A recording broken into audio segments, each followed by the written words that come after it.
All right, so here are the answers to those monitoring progress questions. Number 1 was a plus 3 times a squared plus 1. Number 2 was y plus x times y plus 2. So now we're going to talk about factoring polynomials completely. So you've seen before that x squared minus 1 can be factored to x plus 1 times x minus 1. Notice x squared plus 1 cannot be factored. That's the lowest you can go because you can't factor it anymore. So what we're going to talk about is factoring polynomials completely, and that is when you factor everything down as far as it will go, so you're factoring as much as you can completely. So here's some guidelines for factoring polynomials completely. We're actually going to cross out number 2 because we didn't talk about that, and it's basically the same as number 3. So you can check to see if you can factor out the greatest common monomial factor. So if you pull out like 3x here, that pulled it out and made those two factored down completely.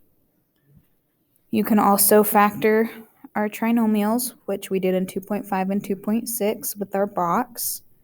So that's a way to factor. And then the last one is the one we just talked about, factoring by grouping. So when you factor 4 terms by grouping. So we're going to do a couple more examples just of factoring completely.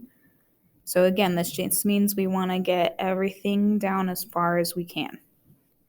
So if we're looking at part A, the first thing we should always do is check for a GCF, right? So let's check, what do these guys have in common? 3x cubed plus x squared minus 18x. Well, they all have a 3x in common, right? They all have a 3 can go into each of those numbers, and they all have an x. So if we divide each term by 3x cubed divided by 3x is going to leave us with x squared. 6x squared divided by 3x, so that will leave us with 2x. And then lastly, we have negative 18x divided by 3x, so that's going to leave us with negative 6.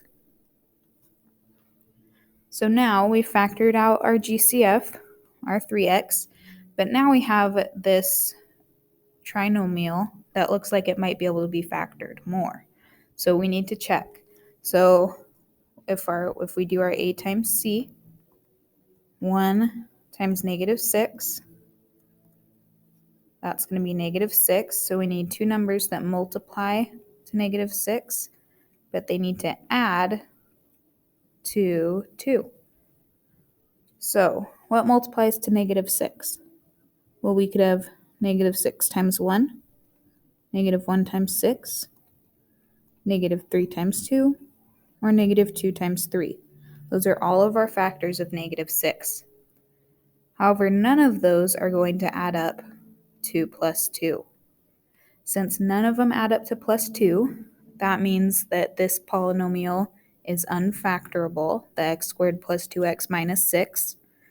So by pulling the 3x out, we actually factored it completely, and that is our final answer. Okay, so let's do another example. So we have 7x to the 4th minus 28x squared. So what do these have in common? Well, these ones both have a 7x squared, right? 7 can go into 7 and 28, and they also both have x squared. So if we divide out our 7x squared, pull out our GCF, we'll be left with x squared minus 4. Okay, so 7x squared we've pulled out and we can't factor that anymore. What about x squared minus 4? We might be able to factor that. So let's check. We have a is 1, b is 0. Remember, if there's no b, your b is 0. C is negative 4.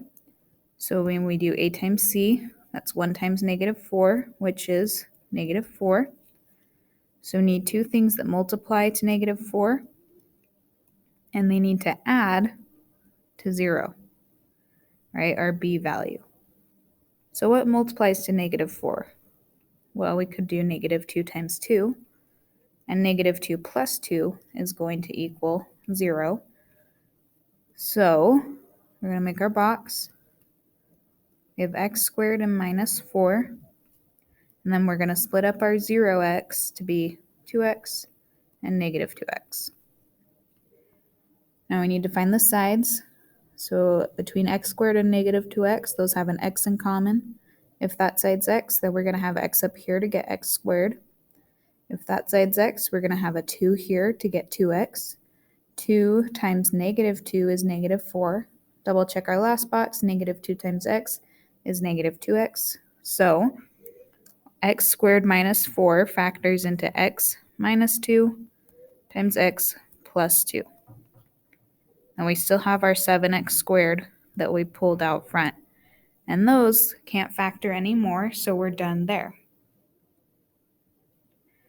Okay, so we're going to practice solving an equation now.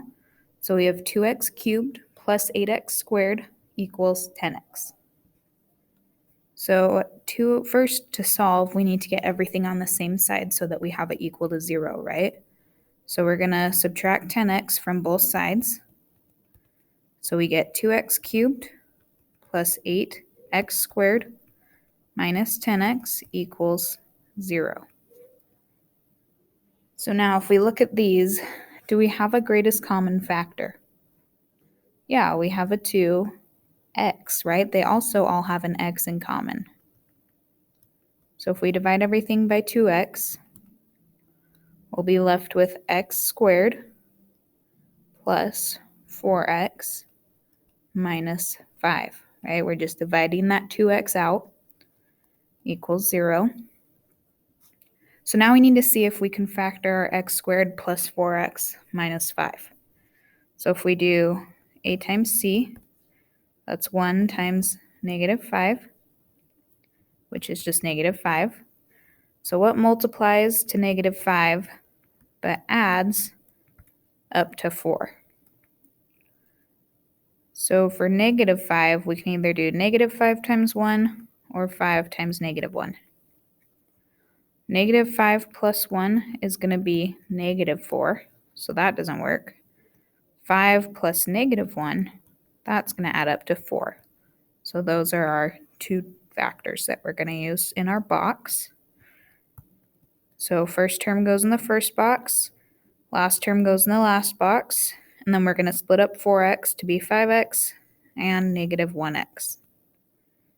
Now if we're going to find our sides, x squared, we're going to do x times x.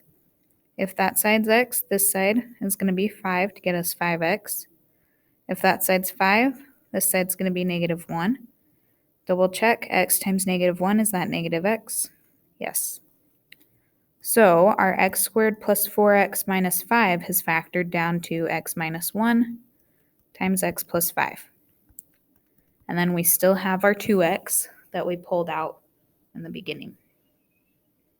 So now remember from 2.4, whenever we have something equal to 0, that means we're multiplying 3 terms right here. 2x times x minus 1 times x plus 5 equals 0.